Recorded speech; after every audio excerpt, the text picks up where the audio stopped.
Pengacara kondang Kamarudin Simanjuntak juga menilai ada kejanggalan di balik penetapan dirinya sebagai tersangka di kasus dugaan penyebaran berita hoaks atau bohong yang dilaporkan oleh Dirut PT Taspen ANS Kosasih. Pernyataan tersebut disampaikannya saat memenuhi panggilan pemeriksaan di Barreskrim Polri pada Senin 14 Agustus hari ini.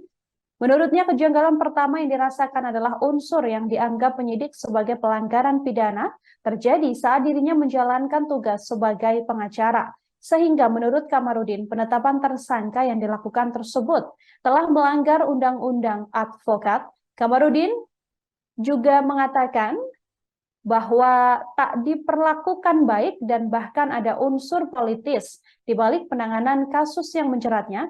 Pasalnya, penetapan tersangka terhadap Kamarudin Simanjuntak bersamaan dengan keputusan Mahkamah Agung atau MA yang menganulir vonis Ferdy Sambo dari hukuman mati menjadi penjara seumur hidup.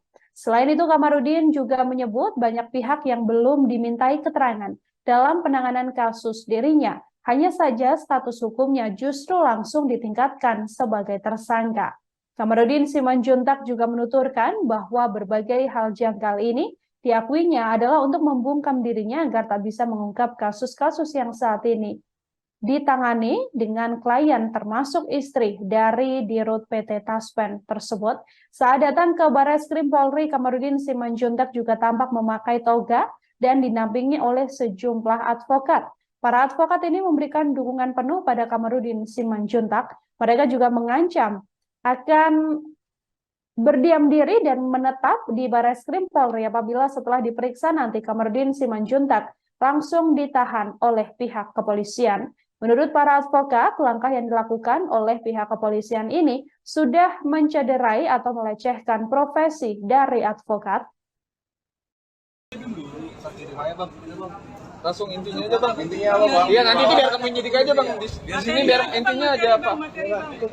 Nah, itu baru secuil bukti-buktinya ya dari 6.000 video porno. Video dorong. Entah kenapa Dirut Taspen ini yang sakti. Emang itu nih. Saya lapor ke Presiden, Wakil Presiden, Menteri Keuangan, Menteri BUMN, semua menteri, Komisi 3, Komisi 6. Sampai sekarang tidak dipecat. Tadi malam saya kirim lagi surat, saya minta dipecat. Masa kita 270 juta penduduk Indonesia tidak ada yang layak mengganti beliau? Benar nggak?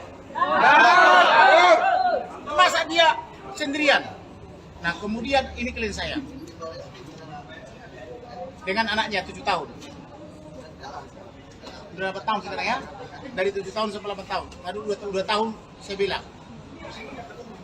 Tidak pernah dinafkahi. Tidak pernah pulang ke rumahnya. Alasannya sibuk mengurus negara ini. Masuk akal nggak? Masuk akal nggak mengurus negara ini? Nah itu antara lain. Jadi apa namanya? Saya minta pertanggungjawaban daripada Karo Barreskrim bersama siapa tuh? Andi Pipit. Kenapa dijadikan saya tersangka? Dalam hal membela klien. Dalam hal membela klien. Bukankah pasal 16 Undang-Undang Advokat mengatakan bahwa advokat sepanjang melakukan tugasnya tidak boleh diperiksa? Betul. Betul. Imunitas. Saya di sini membela klien saya dengan anaknya.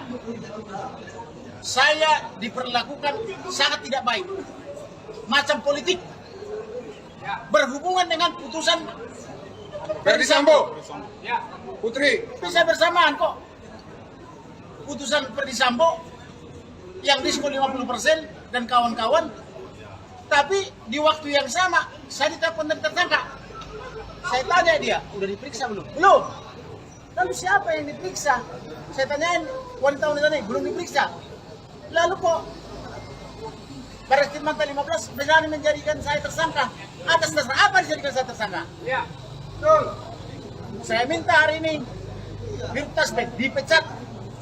Ya, ganti. Pecat. Mana ada polisi mental? Mana ada polisi mental? Udah ada. Kosong. Set Kamarudin. Jadi kepolisian. Inilah akhir daripada Nazarudin. Nah, siapa namanya? Antoni Kosasi. Inilah akhir daripada Antoni Kosasi. Karena dia menantang kalian, menantang semuanya sini. Maka ini harus dipecat. Tidak ada ampun lagi. Pecat. Kalau tidak dipecat, kita bubarkan melalui pengadilan. Bukan kalau memang benar ada revolusi mental. Mana revolusi mental? Mana akhlak? Katanya akhlak. Apa akhlak? Mana akhlak? Apa itu akhlak? Kemudian silakan Ibu Rina dijelaskan apa yang menjadi pokok penjelasannya. Geser Bu, sama Bu. Keras Bu. Agak teriak nggak Selamat apa-apa Bu. siang semua teman-teman media. Terima kasih sudah hadir, sudah mendukung kami, mendukung saya, mendukung abang yang baik ini yang sudah menolong saya selama ini. Jadi memang selama ini saya itu menjadi korban, ya, korban ketidakadilan, KDRT, pengancaman, anak saya tidak dibiayai untuk sekolahnya dan lain sebagainya. Saya hidup dalam ketakutan selama bertahun-tahun. Saya tidak bisa tidur. Saya tiap hari sampai stres gitu. Sampai saya ketemu dengan abang ini. Abang ini yang menolong saya. Dia orang baik. Kita semua harus membantu dia.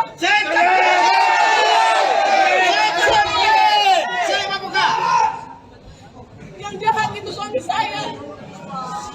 Kalau sama saya, istri dan anak aja dia tega. Bagaimana dengan yang lain? Terus kalau yang bela saya ini dikriminalisasi, kemana lagi perempuan seperti saya mencari pertolongan? Saya sudah pergi polisi di SP3. Saya minta bantuan hukum, beliau jadi tersangka. Bagaimana kalau ada KDRT, perempuan dibunuh, anak-anak dilakukan pelantarkan, diadakan kekerasan. Ayo buktikan di persidangan nanti. Secara berkeadilan. Tapi kita minta setelah diperiksa Pak Kamarudin akan keluar kembali. Puluhan advokat yang mendukung Kamarudin Simanjuntak melayangkan ancaman kepada pihak kepolisian. Mereka mengancam akan menginap di Barreskrim Polri apabila Kamarudin ditahan seusai diperiksa sebagai tersangka atas kasus pencemaran nama baik yang dilayangkan oleh Direktur Utama PT Taspen ANS Kosasi. Martin Luther Simanjuntak selaku kuasa hukum Kamarudin Simanjuntak meminta agar kliennya dipulangkan seusai diperiksa oleh penyidik Barreskrim pada Senin 14 Agustus 2023. Jika hal itu tidak dilakukan, puluhan advokat akan menginap di Barreskrim. Sebab menurut Martin, jika Kamarudin ditahan, hal itu merupakan bentuk pelecehan terhadap profesi para advokat. Ia pun menegaskan pihaknya akan meminta untuk ditahan apabila kepolisian menahan Kamarudin. Diketahui bahwa Kamarudin diperiksa oleh Barreskrim seusai menjadi tersangka kasus pencemaran nama baik, di mana kasus itu dilaporkan oleh Dirut PT Taspen ANS Kosasi. Kamarudin menilai bahwa penetapannya sebagai tersangka adalah sebuah kekeliruan, sebab ia dijadikan tersangka karena membela istri ANS Kosasi, Rina Lauli, di mana Rina mengaku menjadi korban penelantaran hingga KDRT dari suaminya. Kamarudin menyebut apabila dirinya menjadi tersangka karena membela klien, maka hal itu akan mengancam profesi seorang advokat. Oleh karena itu, hari ini kami akan dampingi rekan kita dan kami minta agar penyidik melakukan pemeriksaan dan juga proses hukum yang profesional dan juga berkeadilan. Pak Kamarudin hanya menyampaikan apa yang disampaikan oleh kliennya, semua buktinya ada. Kalau kita berbicara materi, kita mau buktikan, ayo buktikan di persidangan nanti. Secara berkeadilan. Tapi kita minta, setelah diperiksa, Pak Kamarudin akan keluar kembali, tidak ditahan.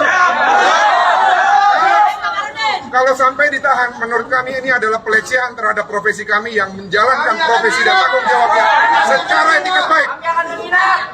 Kita akan menginap di sini kalau sampai ditahan. Tahan kami juga.